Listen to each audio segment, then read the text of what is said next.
రాత్రి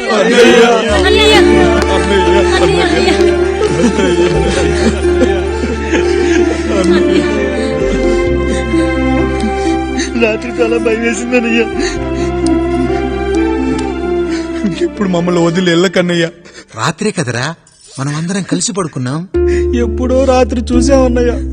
నిన్ను చూడకుండా ఒక్క అరగంట కూడా ఉండలేకపోతున్నా. నిన్ను చూసి చాలా రోజులైనట్టుంది అన్నయ్య. రాత్రంతా ఎక్కడికి వెళ్ళావన్నయ్యా? అసలు ఎక్కడికి వెళ్ళారండి? ఇంట్లో దోమలు కుడుతున్నాయని అలా పక్కనే ఉన్న గడ్డివాం దగ్గర పడుకున్నా. మన రత్తాల వాళ్ళ ఆయన ఊళ్ళో లేడంది. సరే అని తను తోడుగా తీసుకెళ్లా.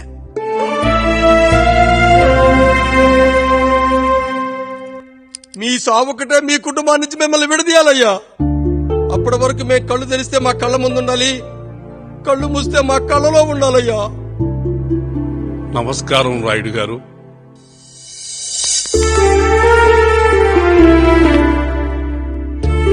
నమస్తే. ఏం జడ్జి గారు ఎప్పుడొచ్చారు? ఇప్పుడే.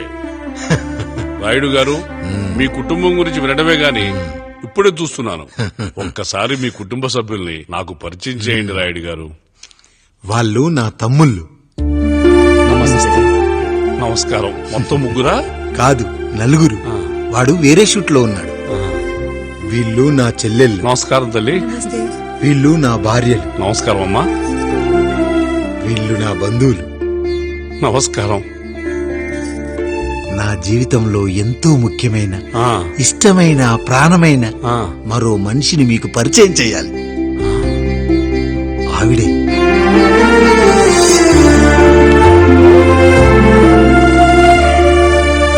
నమస్తే తల్లి. ఆవిడ మా పని మనిషి. ఆ? తను వాళ్ళ అమ్మాయి. నాకు కూతురు లాంటిదే. ఆహా.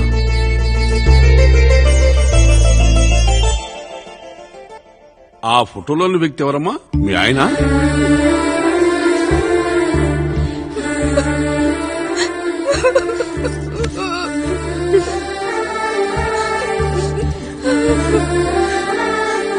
చనిపోయారా? అయ్యో లేదండి. ఎక్కడ పడితే అక్కడ, ఏది పడితే అది వాగుతున్నాడని పోలీసులు నగర బహిష్కరణ చేశారండి. మళ్ళా ఎప్పుడొస్తాడు? నెక్స్ట్ సీన్ కి వచ్చేస్తాడండి. ఈ అనుబంధాలు, ఆప్యాయతలు చూసిన తర్వాత నాకు ఒక కోరిక కలుగుతుంది రాయుడు గారు. మీరు కాదనరనే ధైర్యంతో అడుగుతున్నాను. అడగండి. నాకు ఒక్కతే కూతురు. ఆమెని మీ కుటుంబంలో సభ్యురాలుగా చేసుకుంటారని. తప్పకుండా. నా భార్యలకు అభ్యంతరం లేకపోతే తనను నేను పెళ్లి చేసుకుంటా.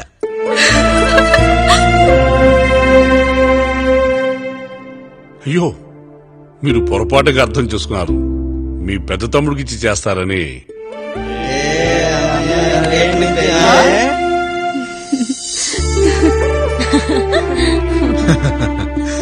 తప్పకుండా తప్పకుండా ఒక మంచి రోజు చూసుకొని మీ ఇంటికి అమ్మాయిని చూసుకోవడానికి వస్తాం. ధన్యుణ్ణి రాయుడు గారు, ధన్యుణ్ణి. రండి రండి రాయుడు గారు. మీలాంటి పెద్దలు మా ఇంటికి వచ్చి మా అమ్మాయిని మీ కోడలుగా చేసుకోవటం. ఇంకా రాయుడు గారు ఏంటి బావగారు?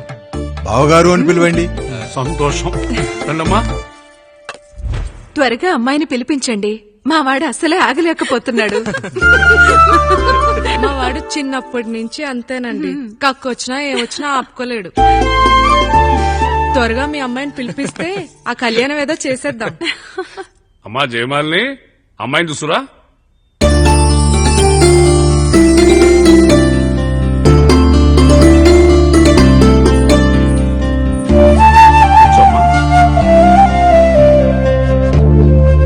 నువ్వు కూడా అబ్బాయిని చూడమ్మా.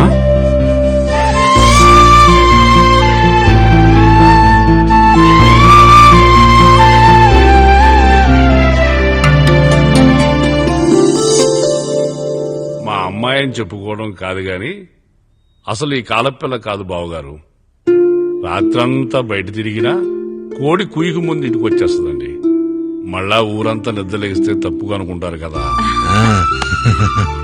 తను తిరిగే స్నేహితుల్లో పచ్చి తాగుబోతులు, తిరుగుబోతులు ఉన్నారు.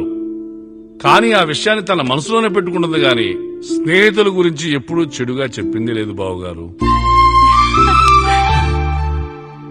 దీని చిన్నప్పుడే నా భార్య కారు డ్రైవర్తో కలిసి పక్క సందులోనే కూరగాయల మార్కెట్కి వెళ్లి తప్పిపోయారు. అప్పటి నుంచి ఎంత వెతికించినా మా డ్రైవరు కనబడలేదు, నా భార్య దొరకలేదు.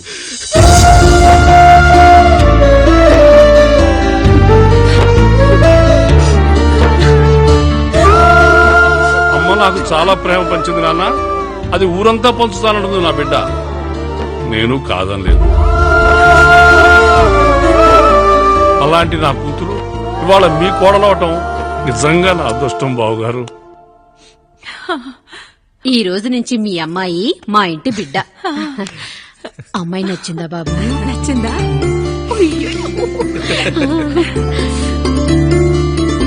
వాడికేం తెలుసు అన్నయ్య గారు, చిన్న పిల్లాడు. ఇప్పటికీ ఆకుని చెవులో పువ్వుని నోట్లో పెట్టుకొని తిరుగుతూ ఉంటాడు.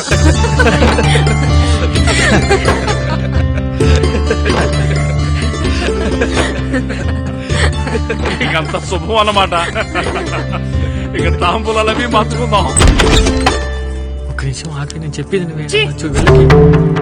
ఒకసారి నా మాట విను. నేను చెప్పేది నేను ఒక్క క్షణం కూడా ఉండను. ప్లీజ్. అమ్మా శారదా, పెద్దవాళ్ళు వచ్చారమ్మా, మనల్ని చూస్తున్నారు. అమ్మాయికి పెళ్లి చూపురమ్మా. ఈ టైంలో నువ్వు ఇలా అలర్ట్ చేస్తే దాని జీవితం నాశనం అవుతుంది తల్లి. లోపలికెళ్ళు, తర్వాత మాట్లాడదాం. ఇక్కడ మీ కోడలు కాపురం కాలిపోతుంటే మీరు ఆ మంటల్లో మీ కూతురు పెళ్లికి కాఫీలు పెట్టిస్తున్నారా? ఈ ఇంట్లో నేను ఇంకొక క్షణం కూడా ఉండను. ఒక్క నిమిషం తల్లి, అసలేం జరిగిందో నాకు చెప్పమ్మా. ఈయన మంచోడని 6 నెలల క్రితం నాకు పెళ్లి చేశారు. మొదట్లో బాగానే ఉన్నాడు, ఆ తర్వాత ఒక రోజు మందు కొట్టాడు. కొని తాగింది దిగాక మంచోడుగా ఉంటాడు అనుకుంటే ఈ మధ్య చెడు తిరుగుళ్ళు తిరుగుతున్నాడు. ఊరవతల చిన్నుళ్ళు కూడా పెట్టేశాడు. మీరే చెప్పండి రాయుడు గారు, ఈ ఇంట్లో నేను ఉండాలా, వెళ్ళిపోవాలా, ఈయన్ని వదిలేయాలా, అక్కర్లేదా? వదిలేయాలమ్మా. వదిలేయాల్సింది నీ భర్తను కాదు, అతనిలోని లోపాలు. ఆశ్చర్యపోతున్నావు కదూ? ఒక మగాడి బాధ సాటి మగాడిగా నేను చెప్తానమ్మా. ఆడదాని ప్రేమ వెలిగించిన అగరొత్తి లాంటిది. ఒకడు వెలిగించగానే కొన్ని గంటల్లో బూడిదైపోతుంది. కాని మగాడి ప్రేమ దీపం లాంటిది. తను కాలుతూ కూడా నలుగురిని వెలిగించుకుంటాడు. ఆ వెలుగులో ఆనందాన్ని వెతుక్కుంటాడు. చూడమ్మా శారద, నువ్వు కాకిలోని నలుపును చూస్తున్నావు, నేను దాని రెట్టలో తెలుపును చూస్తున్నాను. మొగుడు మందు కొట్టొస్తే నిన్ను కొట్టలేదని సంతోషపడాలి గాని బాధపడకూడదమ్మా. ఇక చిన్నిల్లు సంగతి అంటావా? రుచిగా ఉందని లొట్టలేసుకుంటూ సగం తిన్న బిర్యానీలో కుక్క మూతి పెట్టిందని తెలిసాక దాన్ని పారేసుకుని ఆకలిని చంపుకోవడం కంటే నాకింది మనింటి కుక్కే కదా దాని మూతిపళ్ళు రాలగొట్టి ఇంట్లో కట్టేయాలి. నీ భర్త కూడా అలాంటి కుక్కలాంటి వాడేనమ్మా.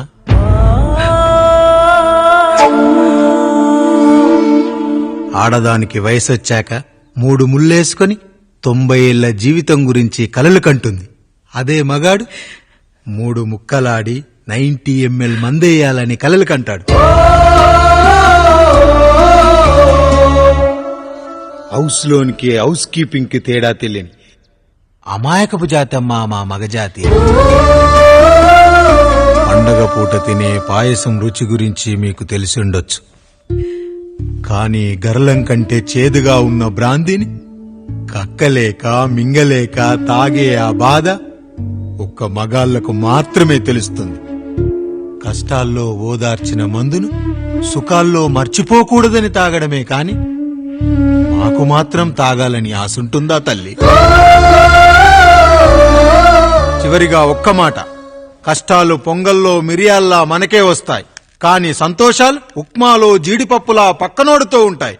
ఎదుటివాడి ఉప్మాలో కూడా పనికిరాని కరివేపాకుంటుందని సర్దుకుపోవడమే జీవితమమ్మా. రాయుడు గారు, నన్ను క్షమించండి. రాయుడు గారు, నన్ను క్షమించండి. నా తప్పు నేను తెలుసుకున్నాను. ఈ రోజు నా 2 బిడ్డల జీవితాన్ని కాపాడారు రాయుడు గారు. ఈ శుభ కార్యక్రమాన్ని కూడా మీరే జరిపించండి. తప్పకుండా.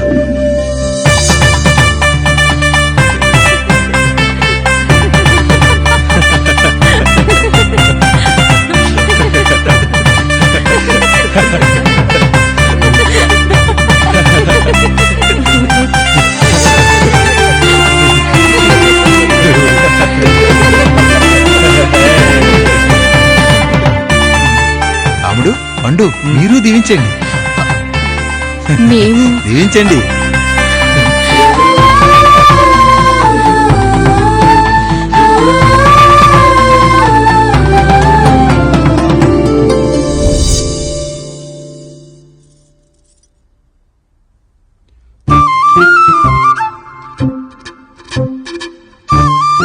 తింటారా?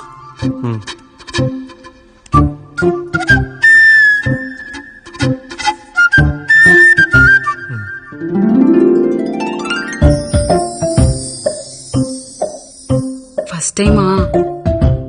అవును, మీకెలా తెలిసిపోయిందండి? అంటే మా బామ్మ చెప్పింది. శోభనం గదిలో అనుభవం మగాడైతే మామిడి పండు పిసుక్కొని తింటాడు, అదే లేనివాడైతే మీలా ఇలా అరటిపండు ఓపిగ్గా ఒలుచుకొని తింటాడు అని.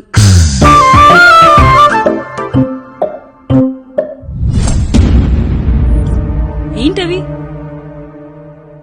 అవేంటో తెలీదా? ఫ్రెండ్స్ కి పెళ్ళని చెప్తే హ్యాపీ బర్త్డే అనుకుని బెలూన్స్ ఇచ్చారు. ఫీల్ అవుతారు కదా అని 4 అక్కడ కట్టాను.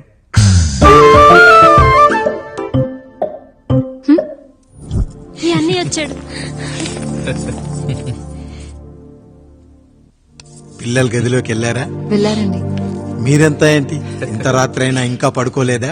మీరు లేనిది ఎప్పుడైనా పడుకున్నామా అన్నయ్య? అందరం కలిసే కదా పడుకునేది మావయ్య. సరే సరే, అందరం పెద్దోడి గదిలో పడుకుందాం. ఈ రోజు వాడి శోభనం కదా, అసలే కొత్త. పక్కనుంటే ధైర్యంగా ఉంటుంది. పక్క నుండి దగ్గరుండి జరిపిద్దాం. పదండి.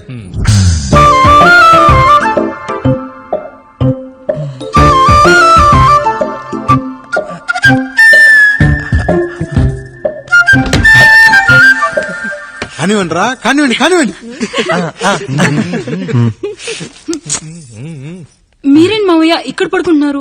అదేంటమ్మా పెద్దోడా, చెప్పలేదా? మేమంతా కలిసే పడుకుంటామమ్మా. నువ్వు మాతో పాటే. అవును భార్గవి. మీరు ఊరుకోండి. మీరు ఇక్కడ పడుకోవడం నాకు ఇష్టం లేదు మావయ్య.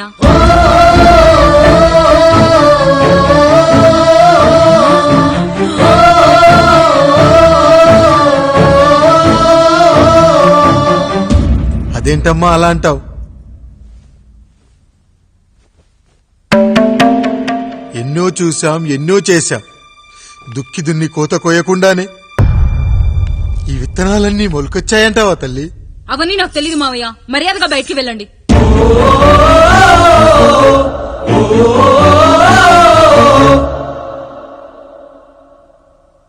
కనీసం ఆ మూలనైనా పడుకుంటామమ్మా. నువ్వైనా చెప్పరా పెద్దోడా? అంటే తను ఇబ్బంది పడుతుంది కదా నాన్న.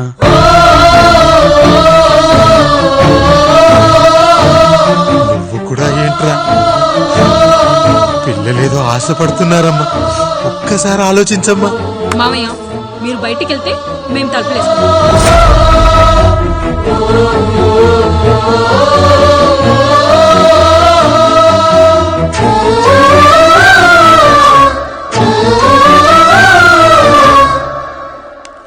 వేసుకోండి అమ్మా, వేసుకోండి. తలుపులు వేసుకోండి.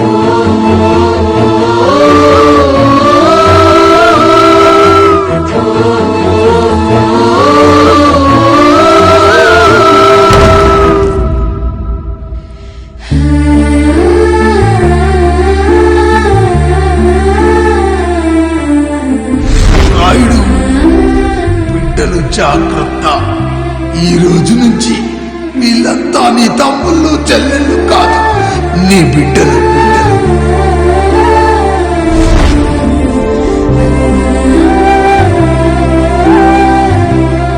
జానకి, ఏమండి? సావిత్రి, ఏమండి? లక్ష్మి, ఏమండి? మన గదిలోకి పదండి. ఇక నుంచి ఎవరి పిల్లలతో వాళ్ళ గదిలోనే పడుకోవాలి. ఇది ఈ రోజు నుంచి ఈ వంశానికి రాస్తున్న కొత్త శాసనం. అయ్యా అలా అరకండి అయ్యా, మీరు లేకుండా మేము ఎప్పుడైనా విడిగా పడుకున్నాము. అంతా కలిసే కదయ్యా పంచుకున్నాం. వెళ్ళరా వెళ్ళు, నీకు భార్య ఉంది, నీకు పడగది ఉంది. వేసుకోండి రా, మీరు వేసుకోండి, తలుపులు వేసుకోండి. మీరు కూడా ఏంటండి పిల్లలేదు? నర్మయ్, చిన్న పిల్లల వాణ్ణి ఉయ్యాల్లో ఆడించేటప్పుడు పక్కనే ఈ నాన్న కావాలి, బడికెళ్ళేటప్పుడు పక్కనే ఈ నాన్న కావాలి, గుడికెళ్ళేటప్పుడు కూడా పక్కనే ఈ నాన్న కావాలి. కానీ శోభనం గదిలో మాత్రం పక్కనే ఉంటానంటే బరువయ్యాను జానకి, బరువయ్యాను.